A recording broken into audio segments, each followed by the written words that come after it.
अमिताभ बच्चन के बारे में जब जब उनके दौर के या आज के जमाने के एक्टर्स बात करते हैं तो उनके लिए लेजेंड, सीनियर, इतना बड़ा सुपरस्टार, इतने ग्राउंडेड, इतने हम्बल इंसान, इस तरह की ही बात करते हैं। इंडस्ट्री की इकलौती एक्ट्रेस है जिसने अमिताभ बच्चन को लेकर एक बहुत बड़ी बात कही थी, वो भी तब जब अमिताभ बच्चन ऑलरेडी स्टार थे और एक्ट्रेस भी अपने करियर वाइज ठीक ठाक कर रही थी, लेकिन अमिताभ से काफी जूनियर थी। ये एक्ट्रेस और कोई नहीं बल्कि फराह नाज थी, जिसने एक टाइम पर कहा था कि अमिताभ बच्चन फिल्में हिट कराने की गारंटी नहीं है और मुझे मेरी फिल्म हिट करवाने के लिए किसी अमिताभ की जरूरत नहीं है। अमिताभ मेरी फिल्म में हुआ भी तो भी मैं उसकी बेटी का ही रोल करूंगी, हीरोइन तो बन नहीं सकती। आखिर फराह नाज ने अमिताभ बच्चन को लेकर ऐसा कंट्रोवर्शियल स्टेटमेंट क्यों दिया था, चलिए जानते हैं आज के कब क्यों और कैसे में।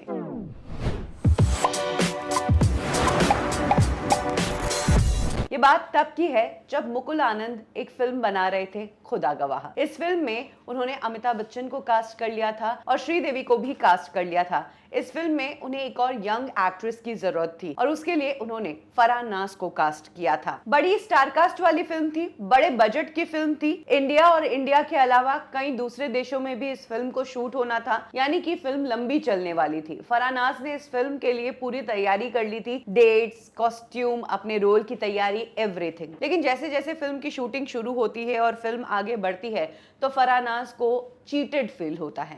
उन्हें लगता है कि मुकुल आनंद जो है वो श्रीदेवी को ज्यादा प्रेफरेंस दे रहे हैं, क्योंकि श्रीदेवी बड़ी स्टार है तो फिल्म पूरी श्रीदेवी पर फोकस होती नजर आ रही है और फराह नाज को फिल्म में इतना इंपॉर्टेंस नहीं दी जा रही है। इनफैक्ट फिल्म की शूटिंग शुरू होने के बाद मुकुल आनंद ने श्रीदेवी का रोल डबल कर दिया, जिसका मतलब साफ है कि पहले जो स्क्रीन स्पेस श्रीदेवी का होने वाला था वो अब डबल होगा, तो ऑलरेडी फराह नाज का रोल छोटा हो गया।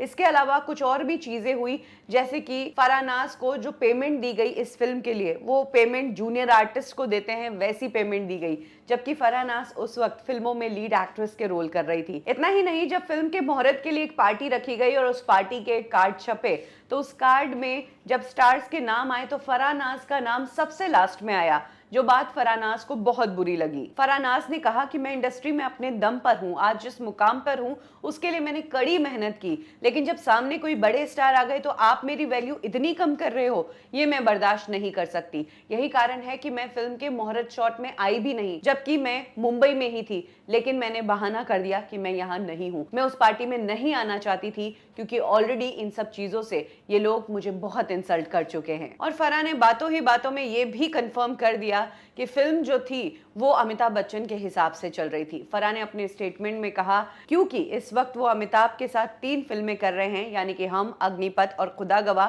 तो जाहिर सी बात है जो अमिताभ कहेंगे मुकुल आनंद वैसा ही करेंगे, वो दूसरों के बारे में नहीं सोचेंगे। फराह ने आगे कहा कि मैं जहां कहीं भी हूं मैं अपने दम पर हूं, मुझे अपना करियर बनाने में किसी अमिताभ बच्चन ने मदद नहीं की और इस बात की तो गारंटी है नहीं कि जिस फिल्म में अमिताभ बच्चन होंगे वो सुपर हिट ही होगी, और इन्हीं सब चीजों के कारण मैंने अपने आप को इस फिल्म से दूर कर दिया। कहते हैं कि फराह नाज की 7 रील्स शूट हो चुकी थी और उसके बाद उन्हें इस फिल्म से रिप्लेस कर दिया गया। फराह नाज की जगह फिल्म में एक्ट्रेस सोनम को लिया गया था। लेकिन हाँ, कह सकते हैं कि उस टाइम में फराह नाज ने यह बहुत बड़ा स्टेटमेंट दिया था, जहां एक्ट्रेसेस बड़े सुपरस्टार्स से, बड़े फिल्म मेकर्स से पंगा नहीं लेती थी, वहीं फराह नाज ने उस दौर में ये बोल्ड कदम उठाया था। आपको बता दें कि फराह फिल्म इंडस्ट्री की शानदार और ब्यूटीफुल एक्ट्रेस थी, वो तब्बू की बड़ी बहन थी।